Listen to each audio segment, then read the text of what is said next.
Hello student, आज हम electrode का सेकंड सेशन देख रहे हैं। पहले रिकॉल कर लेते हैं कि हमने अभी तक इसमें क्या देखा। अगर आपने ये वीडियो देखा नहीं होगा तो मैं यहाँ पर उसकी लिंक दे देता हूँ डिस्क्रिप्शन में।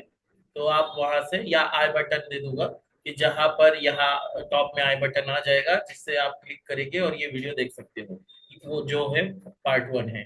ये पार्ट 2 है इलेक्ट्रोड से रिलेटेड, जिसमें हमने देखा था कि इलेक्ट्रोड एक तो रॉड के फॉर्म में होगा या प्लेट के फॉर्म में होगा। ये मेटेलिक या नॉन मेटेलिक होता है डायरेक्टली, जिसे हम सॉल्यूशन में टीप करते हैं। ये हम लर्न कर चुके थे, जिसमें हमने देखा था कि जो इलेक्ट्रोड इलेक्ट्रिक सोर्स के पॉजिटिव टर्मिनल को अटैच होता है, ऑब्वियसली करंट वहां से ही एंटर होता है। तो हमने लर्न किया था कि देखो, करंट एंटर होता है पॉजिटिव टर्मिनल से आता है, और करंट उस इलेक्ट्रोड के थ्रू एंटर होता है, उसे हम एनोड कहते हैं। और जिस इलेक्ट्रोड के थ्रू करंट सॉल्यूशन लीव करता है, उसे हम कैथोड कहते हैं। ये हम फर्स्ट वीडियो में लर्न कर चुके हैं। आज हमें देखना है कि इलेक्ट्रोड के फंक्शन क्या होते हैं। इलेक्ट्रोड के दो फंक्शन होते हैं। Look at here. तो electrode have two functions.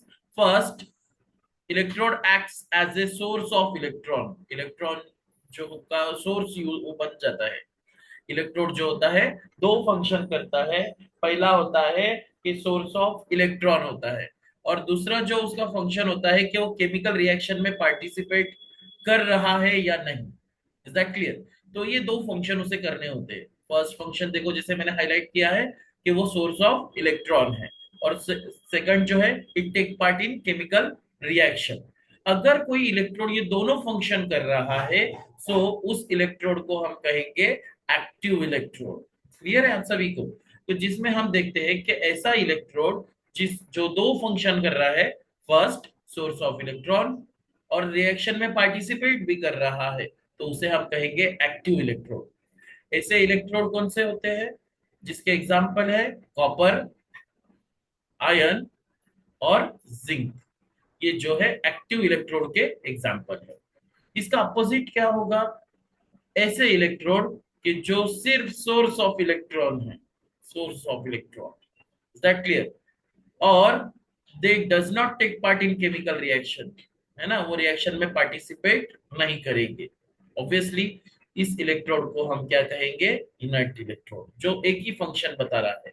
See once again, अगर इलेक्ट्रोड दोनों फंक्शन बताता है, सोर्स ऑफ इलेक्ट्रॉन और दूसरा है केमिकल रिएक्शन में पार्टिसिपेशन, तो उसे हम कहेंगे एक्टिव इलेक्ट्रोड। फॉर एग्जांपल है कॉपर, आयरन और जिंक। ऐसे इलेक्ट्रोड जो रिएक्शन में पार्टिसिपेट नहीं करते हैं, जो सिर्फ सोर्स ऑफ इलेक्ट्रॉन का काम करते हैं, तो उसे हम कहेंगे इनर्ट इलेक्ट्रोड। जैसे बोर्ड एग्जामिनेशन में एमसीक्यू बेस्ड टेस्ट है, उसमें अगर क्वेश्चन आ सकता है, select the inert electrode from the following options: A copper electrode, B carbon electrode, C iron electrode, और डी है जिंक इलेक्ट्रोड।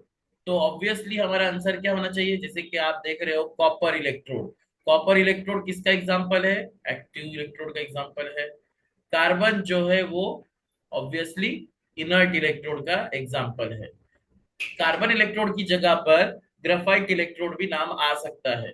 थर्ड जो है इलेक्ट्रोड कौन सा है? आयरन इलेक्ट्रोड, जो एक्टिव इलेक्ट्रोड है। जिंक जो है एक्टिव इलेक्ट्रोड। सो हमारा आंसर यहाँ पर है ऑब्वियसली कार्बन इलेक्ट्रोड। ठीक है। इस तरीके से हम एक्टिव इलेक्ट्रोड और पैसिव इलेक्ट्रोड को, सॉरी, एक्टिव और इनर्ट इलेक्ट्रोड को डिफाइन कर सकते हैं।